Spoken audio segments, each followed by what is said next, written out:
Hello viewers, welcome to our AN education unit. आज हम कुछ क्वेश्चंस को डिस्कस करेंगे। आपका कुछ क्वेश्चंस लिया गया है आपका पेडागोजी से और बाकी का जो है आपका हिंदी से है। आप ही लोगों का कहना है कि इस बार आप लोगों का जो है हिंदी में आया था पेडागोजी, इसलिए आगे भी हिंदी में आएगा। उस हिसाब से हम हिंदी में पढ़ रहे हैं। क्वेश्चन नंबर 1 देखिए, रचनावाद को माना जाता है प्रक्रिया सिद्धांत प्रक्रिया और सिद्धांत दोनों, इनमें से कोई नहीं। क्वेश्चन नंबर 1 अगर आप देखिएगा, यहाँ पर जो आपसे पूछा गया कि रचनावाद को माना जाता है, तो आपका सही ऑप्शन जो है सी होगा। रचनावाद को प्रक्रिया के रूप में भी माना जाता है और सिद्धांत के रूप में भी माना जाता है। क्वेश्चन नंबर 1 का ए और बी दोनों ऑप्शन आपका सही है। आप में से कोई भी अगर पेडागोजी हिंदी के लिए क्लास ज्वाइन करना चाहते हैं तो आप लोगों को कमेंट में नंबर मिल जाएगा, आप उसमें कांटेक्ट कर सकते हैं। और आप में से ऐसे कोई अगर है जिनके पास कोई प्रॉब्लम है, फाइनेंशियल कंडीशन अगर ठीक ठाक नहीं है, तो आप लोग हमें कांटेक्ट कीजिए, आपके लिए कोई कोर्स फी नहीं है।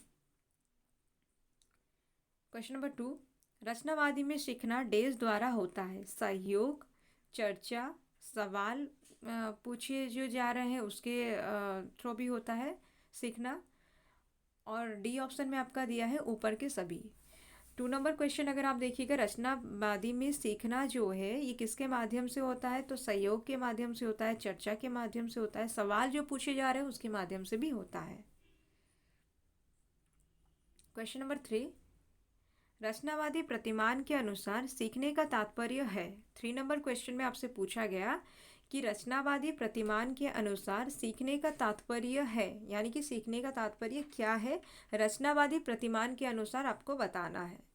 इसका अगर आप ए ऑप्शन देखिएगा तो यहाँ पर दिया है ज्ञान अर्जन करना, बी ऑप्शन में दिया है प्रतिक्रिया अधिग्रहण करना, सी ऑप्शन में दिया है ज्ञान निर्माण करना, डी ऑप्शन में इनमें से कोई नहीं। तो रचनावादी प्रतिमान के अनुसार सीखने का तात्पर्य है ज्ञान निर्माण करना, यानी कि 3 नंबर क्वेश्चन अगर आप देखिएगा इसका सी ऑप्शन सही है। बहुत इंपॉर्टेंट है ये याद रखिए कि रचनावादी प्रतिमान के अनुसार सीखने का तात्पर्य है ज्ञान निर्माण करना। क्वेश्चन नंबर 4, निम्नलिखित में से कौन रचनावादी मूल्यांकन की तकनीक नहीं है। तो इनमें से आपको बताना है कि रचनावादी मूल्यांकन की तकनीक नहीं है कौन सा। अवलोकन, साक्षात्कार, निवेश सूची विश्लेषण, जांच सूची। 4 नंबर क्वेश्चन अगर आप देखिएगा, 4 नंबर का सही ऑप्शन जो है डी ऑप्शन आपका सही होगा।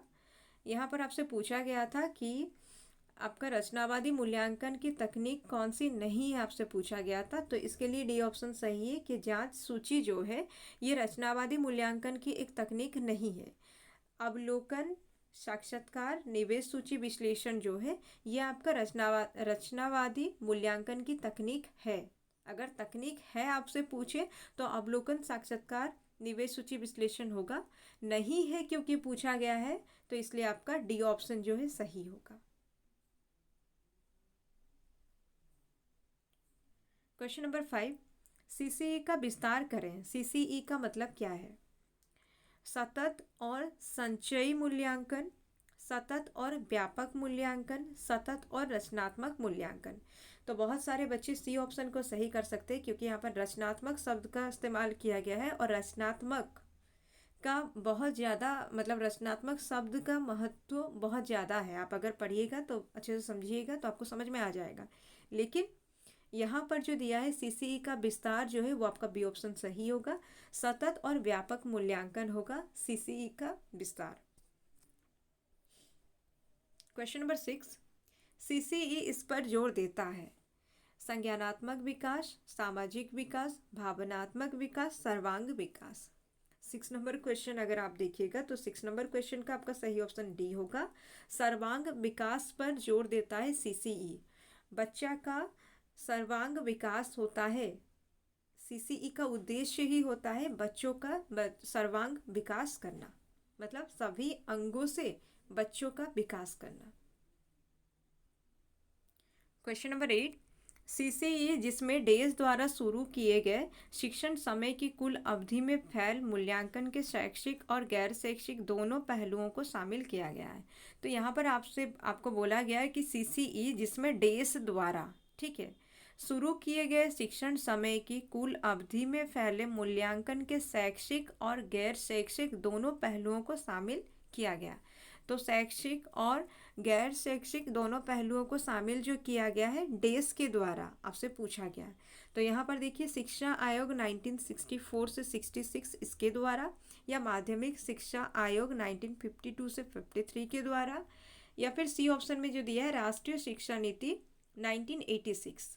तो यहाँ पर अगर आप देखिएगा सीसीई जिसमें डेस के द्वारा शुरू किए गए शिक्षण समय की कुल अवधि में फैले मूल्यांकन के शैक्षिक और गैर शैक्षिक दोनों पहलुओं को शामिल किया गया है, ये किसके द्वारा होगा? ये आपका राष्ट्रीय शिक्षा नीति के द्वारा होगा। और राष्ट्रीय शिक्षा नीति, इसका टाइम भी याद रखिए 1986, बहुत इंपॉर्टेंट है, ये सीसीई से रिलेटेड है, आप याद रखिएगा राष्ट्रीय शिक्षा नीति 1986, जिसके माध्यम से क्या होता है, शिक्षण समय की कुल अवधि में फैले मूल्यांकन के शैक्षिक और गैर शैक्षिक दोनों पहलुओं को शामिल किया गया है। क्वेश्चन नंबर 9, निम्नलिखित में से कौन सा शैक्षिक पहलू के दायरे में नहीं आता? तो आपको बताना है इनमें से कौन सा शैक्षिक पहलू के दायरे में नहीं आता है। तो शैक्षिक पहलू के दायरे में नहीं आता है, इसके लिए ऑप्शन देखिए, इतिहास, भूगोल, गणित, दृष्टिकोण और मूल्य। तो यहाँ देखिए इतिहास, भूगोल और गणित जो है ये तीनों शैक्षिक पहलू के दायरे में आता है। ठीक है, आपसे पूछा नहीं आता, अगर आता है पूछता तो आपका इतिहास सही होता, भूगोल सही होता, गणित सही होता, क्योंकि ये शैक्षिक पहलू है, शैक्षिक पहलू के दायरे के अंतर्गत ये आएगा। लेकिन दृष्टिकोण और मूल्य जो है ये शैक्षिक दायरे के अंतर्गत नहीं आएगा, इसलिए डी ऑप्शन जो है आपका सही है। क्वेश्चन नंबर 10, सीसीई में डेज शामिल है, प्लेसमेंट मूल्यांकन, रचनात्मक मूल्यांकन, योगात्मक मूल्यांकन, संज्ञानात्मक और सह संज्ञानात्मक दोनों क्षेत्र। तो यहाँ पर सीसीई जो दिया गया है इसमें आपसे पूछा गया है कि इसमें क्या शामिल है। तो आप लोग याद रखिए इसका डी ऑप्शन जो है ये बिल्कुल सही हो जाएगा, संज्ञानात्मक और सह संज्ञानात्मक दोनों क्षेत्र शामिल है सीसीई में। 10 का आपका डी ऑप्शन जो है सही है। क्वेश्चन नंबर 11, निम्नलिखित में से कौन सा सहज शैक्षिक क्षेत्र के अंतर्गत नहीं है? तो सहज शैक्षिक क्षेत्र के अंतर्गत कौन सा नहीं आपसे पूछा है? जीवन जीने का कौशल, दृष्टिकोण और मूल्य, खेल, विषय। अब यहाँ पर बोला गया सहज शैक्षिक के अंतर्गत कौन सा नहीं है। अगर आपसे पूछा जाता शैक्षिक के अंतर्गत कौन सा है, ठीक है, याद रखिए अगर आपसे पूछा जाता कि शैक्षिक के अंतर्गत कौन सा है तब आप लोग विषय को सही करते, लेकिन यहाँ पर बोला गया कि कौन सा सहज शैक्षिक के अंतर्गत नहीं है। ठीक है, अगर शैक्षिक सिर्फ शैक्षिक देता तो आपका विषय सही होता, और यहाँ दिया है कि कौन सा सहज शैक्षिक के अंतर्गत नहीं है तो आपका विषय सही होगा। मतलब अगर आपसे पूछा जाता कि कौन सा शैक्षिक क्षेत्र के अंतर्गत है, अगर नहीं वहाँ पर ये अगर ये दो शब्द अगर यहाँ नहीं होता, ठीक है, सह और शैक्षिक क्षेत्र, सह नहीं होता और ये नहीं, ये दोनों अगर हटा दें हम, क्वेश्चन आपका बनेगा निम्नलिखित में से कौन सा शैक्षिक क्षेत्र के अंतर्गत है, तो आपका विषय सही होगा। लेकिन आपसे क्या पूछा गया कि सह शैक्षिक क्षेत्र के अंतर्गत कौन सा नहीं है, इसलिए आपका विषय ऑप्शन ही सही है। 11 का डी ऑप्शन सही है। दो तरह से क्वेश्चन बनेगा, आंसर एक ही होगा। ठीक है, उसको ध्यान में रखिएगा। सह शैक्षिक के अंतर्गत विषय नहीं है क्योंकि ये शैक्षिक के अंतर्गत है। क्वेश्चन नंबर 12, आकलन एक डेस है, प्रक्रिया, उत्पाद, तकनीक, ए और सी दोनों, मतलब प्रक्रिया और तकनीक दोनों। तो यहाँ पर देखिए 12 नंबर क्वेश्चन अगर आप देखिएगा इसका ये ऑप्शन सही है, आकलन जो है एक प्रक्रिया है। क्वेश्चन नंबर 13, मूल्यांकन एक डैश है, प्रक्रिया, उत्पाद, तकनीक, ए एंड सी दोनों। मूल्यांकन को अगर आप देखिएगा, मूल्यांकन जो है ये आपका बी ऑप्शन सही होगा, उत्पाद होगा। आकलन जो है प्रक्रिया है, मूल्यांकन आपका उत्पाद है, इसको याद रखिएगा। क्वेश्चन नंबर 14, आकलन फीडबैक प्रदान करता है, शिक्षक, शिक्षार्थी, स्कूल, सभी। तो आकलन जो है फीडबैक प्रदान करता है, किस किस को फीडबैक प्रदान करता है ये? शिक्षक को, शिक्षार्थी को, स्कूल को, सभी को आकलन जो है फीडबैक प्रदान करता है। क्वेश्चन नंबर 15, आकलन में डे शामिल है? गुणात्मक पहलू, मात्रात्मक पहलू, ए और बी दोनों, इनमें से कोई नहीं। तो यहाँ पर आकलन आपसे पूछा है, इसलिए आपका गुणात्मक और मात्रात्मक दोनों पहलू होगा। सी ऑप्शन आपका सही है कि आकलन में गुणात्मक पहलू और मात्रात्मक पहलू दोनों शामिल है। क्वेश्चन नंबर 16, आकलन मूल्यांकन के समान है। ठीक है, यहाँ बोला गया आपसे कि आकलन जो है मूल्यांकन के समान है। ये सही है या गलत है? आंशिक रूप से सही है, इनमें से कोई नहीं। अगर आप 16 नंबर क्वेश्चन देखिएगा, इस तरह से अगर आपसे पूछा जाए तो बी ऑप्शन हो जाएगा आपका, यानी कि गलत है। आकलन मूल्यांकन के समान है, ये मतलब ये वाक्य जो है ये गलत है, ऐसा नहीं है। आकलन और मूल्यांकन दोनों अलग अलग है। मूल्यांकन में शामिल है गुणात्मक पहलू, मात्रात्मक पहलू, मूल्य निर्णय और सभी। डी नंबर अगर आप देखिएगा, डी नंबर मतलब 17 नंबर क्वेश्चन अगर आप देखिएगा, 17 नंबर का डी ऑप्शन आपका सही होगा। आकलन में गुणात्मक पहलू है, मात्रात्मक पहलू शामिल है, उसके साथ साथ मूल्य निर्णय भी शामिल है। किसके अंतर्गत? मूल्यांकन के अंतर्गत। ठीक है, मूल्यांकन में शामिल है। आपसे सवाल है क्या कि मूल्यांकन में क्या शामिल है? उसका जवाब होगा गुणात्मक पहलू, मात्रात्मक पहलू, मूल्य निर्णय, ये तीनों शामिल है मूल्यांकन में। क्वेश्चन नंबर 18, सतत और व्यापक मूल्यांकन डेज द्वारा शुरू किया गया है? CBSE, NCERT, SCERT. तो अगर आप देखिएगा सतत और व्यापक मूल्यांकन जो है ये किसके थ्रू हुआ है? सीबीएसई। ठीक है, किसके द्वारा शुरू किया गया है? सीबीएसई के थ्रू शुरू किया गया है सतत और व्यापक मूल्यांकन। क्वेश्चन नंबर 19, सीसीए का मुख्य उद्देश्य डेज का मूल्यांकन करना है? तो यहाँ देखिए सीसीई का मुख्य उद्देश्य डेज का मूल्यांकन करना है आपसे बोला गया। केवल शैक्षिक क्षेत्र का, केवल सह शैक्षिक क्षेत्र का, ए और बी दोनों, इनमें से कोई नहीं।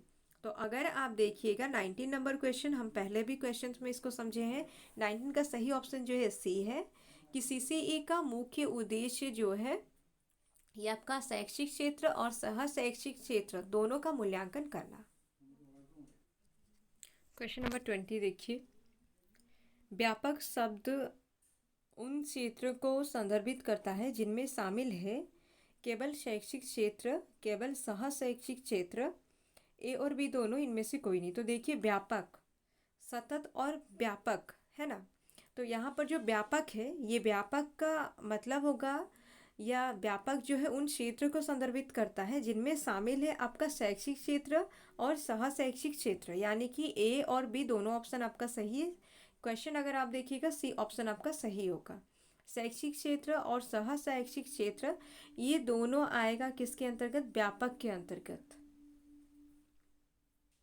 क्वेश्चन नंबर 21, शैक्षिक क्षेत्र को संदर्भित करता है याद रखने का डोमेन, साइकोमोटर डोमेन, भावात्मक डोमेन। तो देखिए शैक्षिक क्षेत्र को संदर्भित करता है आपका याद रखने का डोमेन जो है ये जाएगा 21 का, ये ऑप्शन आपका सही है। क्वेश्चन नंबर 22, सह शैक्षिक क्षेत्र का तात्पर्य है? अब आपसे पूछा गया कि सह शैक्षिक क्षेत्र का तात्पर्य क्या है? साइकोमोटर डोमेन, भावात्मक डोमेन, इनमें से कोई नहीं। तो 22 नंबर क्वेश्चन अगर आप देखिएगा 22 का सी ऑप्शन आपका सही होगा। सह शैक्षिक के अंतर्गत आपका साइकोमोटर भी आएगा और भावात्मक भी आएगा। 22 का सी ऑप्शन आपका सही है। क्वेश्चन नंबर 23, निम्नलिखित में से कौन सा उपकरण शैक्षिक क्षेत्र के मूल्यांकन के लिए उपयोग नहीं किया जाता है? ठीक है, निम्नलिखित में से कौन सा उपकरण शैक्षिक क्षेत्र के मूल्यांकन के लिए उपयोग नहीं किया जाता है? प्रश्न पत्र, उपलब्धि परीक्षण, कार्यभार, समाज नीति परीक्षण। तो देखिए यहाँ पर आपसे पूछा गया है कि कौन सा एक उपकरण जो है वो शैक्षिक क्षेत्र के मूल्यांकन के लिए उपयोग नहीं किया जाता है। तो यहाँ पर सही ऑप्शन आपका होगा डी ऑप्शन सही है, समाज। देखिए 23 नंबर क्वेश्चन अगर आप देखिएगा आपका डी ऑप्शन सही होगा। जो यहाँ पर पूछा है कि कौन सा उपकरण शैक्षिक क्षेत्र के मूल्यांकन के लिए उपयोग नहीं किया जाता है, इसका सही ऑप्शन जो होगा वो आपका डी होगा, समाज मिति परीक्षण यानी कि सोशियोमेट्री टेस्ट। क्वेश्चन नंबर 24, निम्नलिखित में से कौन सा उपकरण सह शैक्षिक क्षेत्र के मूल्यांकन के लिए उपयोग नहीं किया जाता? क्रम निर्धारण मान, उपाख्यानात्मक रेटिंग, जांच सूची, प्रश्न पत्र। तो यहाँ पर बोला गया है आपसे कि सह शैक्षिक क्षेत्र के मूल्यांकन के लिए कौन सा उपकरण का इस्तेमाल नहीं किया जाता है। तो यहाँ पर प्रश्न पत्र जो है ये सह शैक्षिक परीक्षण के लिए नहीं किया जाता है। ठीक है। क्वेश्चन नंबर 25, रचनात्मक आकलन किया जाता है शिक्षण अधिगम प्रक्रिया के दौरान, साल के अंत में, कक्षा के अंत में, सभी। तो यहाँ पर अगर आप देखिएगा आपका जो रचनात्मक आकलन किया जाता है दिया है, आपका ए ऑप्शन सबसे ज़्यादा सही ऑप्शन ए है, इसलिए रचनात्मक आकलन जो है ए ऑप्शन आपका सही होगा। शिक्षण अधिगम प्रक्रिया के दौरान होता है। 25 का ए ऑप्शन आपका सही है। क्वेश्चन नंबर 26, रचनात्मक मूल्यांकन देश के बारे में जानकारी देता है। विद्यार्थी के सीखने के दौरान प्रगति, शिक्षक के सीखने में प्रगति, ए और बी दोनों, इनमें से कोई नहीं। तो देखिए रचनात्मक मूल्यांकन के बारे में बोला गया है, तो रचनात्मक मूल्यांकन जो है ये विद्यार्थी के सीखने के दौरान प्रगति के बारे में जानकारी देता है। 26 का आपका ए ऑप्शन जो है सही है। इसके बाद देखिए नेक्स्ट क्वेश्चन। तो यहाँ तक था आपका पेडागोजी का क्वेश्चन। उम्मीद है आप लोगों को समझ में आया होगा। कहीं पर कोई डाउट है तो आप लोग कमेंट करके पूछ सकते हैं। और आप में से अगर कोई किसी को क्लास ज्वाइन करना है तो आप लोगों को कमेंट में जो नंबर मिलेगा उस पर आप लोग कांटेक्ट कर सकते हैं। और कोई ऐसे स्टूडेंट है आपके बीच में जो जिनका फाइनेंशियल कंडीशन ख़राब है, वो कांटेक्ट कीजिए, आपके लिए कोई कोर्स भी नहीं है। देखिए जिस तरह से पेडागोजी का क्लास स्टार्ट हुआ है वैसे ही हमारा हिंदी का क्लास भी चल रहा है। हिंदी का क्लास के लिए भी अगर आपको ज्वाइन करना है तो आप लोग कमेंट के में जो नंबर मिलेगा उसके थ्रू आप लोग कांटेक्ट कर सकते हैं, पेडागोजी और हिंदी दोनों के लिए। क्वेश्चन नंबर 1, बनाम लॉर्ड कर्जन भारत क्यों आए थे? तो बनाम लॉर्ड कर्जन भारत क्यों आए थे जो आपका दिया है क्वेश्चन नंबर 1, अगर आप देखिएगा, घूमने के लिए, वायसराय बनकर, अपने मित्र के घर। 1 नंबर क्वेश्चन अगर आप देखिएगा आपका सही ऑप्शन जो है बी ऑप्शन सही होगा। वायसराय बनकर आए थे बनाम लॉर्ड कर्जन भारत। बनाम लॉर्ड कर्जन जो है आपको कमेंट के थ्रू बताना है किसके लेखक कौन है और ये क्या है, मतलब ये कहानी है, निबंध है या उपन्यास, नाटक क्या है, आप लोगों को बताना है कमेंट के थ्रू। क्वेश्चन नंबर 2, बनाम लॉर्ड कर्जन के अनुसार कौन सा मैदान मूर्तियों से भर जाएगा? लाल किले का मैदान, ताजमहल का मैदान, जालियानवाला बाग का मैदान, हजारीबाग का मैदान। तो ये एक इम्पोर्टेंट क्वेश्चन है, इसको याद रखिए। बनाम लॉर्ड कर्जन के अनुसार आपका जो है लाल किले का मैदान जो है मूर्तियों से भर जाएगा। ठीक है, 2 नंबर क्वेश्चन का ए ऑप्शन आपका सही है, लाल किले का मैदान मूर्तियों से भर जाएगा एक दिन। क्वेश्चन नंबर 3, बनाम लॉर्ड कर्जन निबंध के अनुसार बुलबुल पकड़ने वाला कौन था?